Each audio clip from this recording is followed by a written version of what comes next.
in 2000 and 2004, the Republicans were ahead on a lot of this stuff, and now, more recently, Democrats have been ahead. First of all, Jen and then Mike, do you share that conventional wisdom?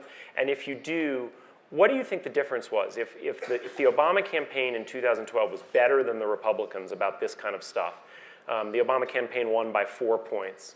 How many of those 4 points, if any, could we attribute to those sorts of more effective data-based campaigning? Impossible questions to answer.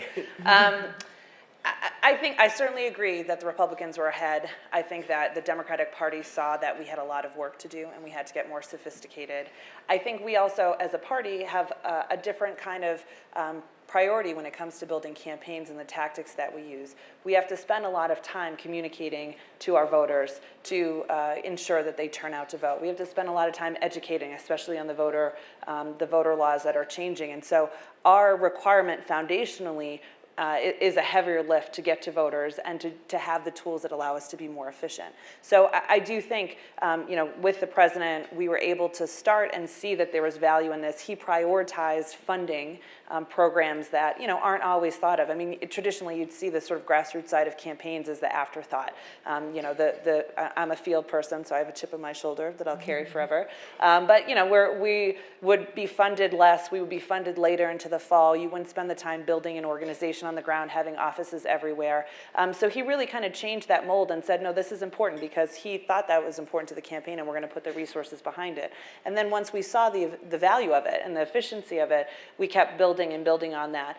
So I would argue we have to do that as a Democratic Party to continue to reach the voters that we need to. But we also have seen the value of that, but you can't let it stay static. Certainly in this environment, you have to keep building and enhancing it based on the current environment. Mike, do you agree? I think I misspoke. I said you were part of the 08 McCain campaign, but of course I didn't do 08. I was 2000. You were the 2000 McCain campaign. I was a sympathizer in 08, but my friend Mitt Romney had run his governor's race in Massachusetts, so I stayed neutral. Right.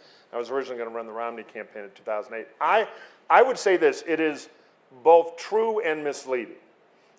First of all, I'd observe that all the data power in the world couldn't have done the miraculous political lift that only our mighty Republican Party has managed to do, which is pull a kind of a clown out of reality show television and make him nominee. that was done with no technology at all,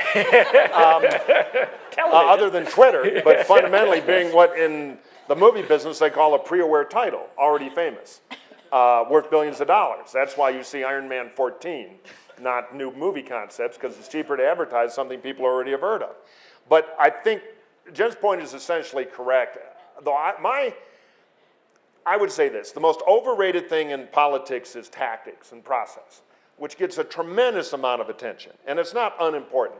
But now it's become like big-time sports, and the consultants are coaches, and there's all this talk, and everything's on cable TV, and I'm part of all that, but it's a bit overrated. The reason the Democrats have been better at technology beyond the focus I think their campaign management folks have had, which I applaud, is the center of gravity of their natural constituency is different.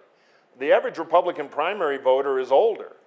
If you want to know something about the center of gravity of a party, take a look at the communications medium that many of the members organically gravitate to without being told to go there. With my party, it's AM radio, which isn't going to exist in 7 or 8 years. With the Democrats, it's this fad the kids are into called the interweb.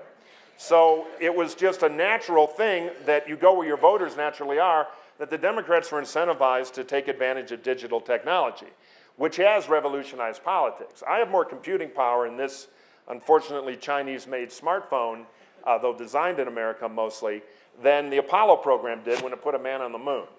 So the result of that new digital world we're in, which has had huge ramifications from retail with Amazon to the way you consume media with all the streaming television you can get, is we now know everything about everybody. Because digital is very good at recording data, and it gives you a lot of power to shift through data and look for patterns. And the Democrats have clearly embraced that on the digital side quicker than we did, and it has been an advantage to them, particularly in democratizing fundraising, low-dollar fundraising. If you were to go to the Clinton campaign up in Brooklyn a few months ago, and you were a reporter, they would have fed the process interest you have and said, let me show you our big, important internet world. And you'd go in and you'd see a room of a zillion 25-year-olds on terminals typing away. 75% of them are working on fundraising appeals. When I was in college at Georgetown, We used to go over to the RNC where they had a phone bank where they pay us $3 money to call little old ladies in Oklahoma and ask them for $10 to help Ronald Reagan stop the Russians from invading Kansas. Now you go to the RNC, the phone bank's gone, and you have 100 kids on computers doing digital fundraising appeals. So everything changes and nothing changes. So I would just, the Democrats have been smart to follow the incentives in their party, and we have been dumb to not have the strength to break the age incentives in our party that concentrate on digital technology, but we are catching up. I just finish up by saying all this stuff is an amplifier, which is vital in politics, because you have a limited number of resources. You got so much money, so much luck, and so many days. So digital can do tremendous things to amplify and create support. But I would bet a new car that in 2008, and after over a few drinks, I've gotten David Axelrod to agree to this, that if Obama did not have the internet, he still would have won, because the content was superior.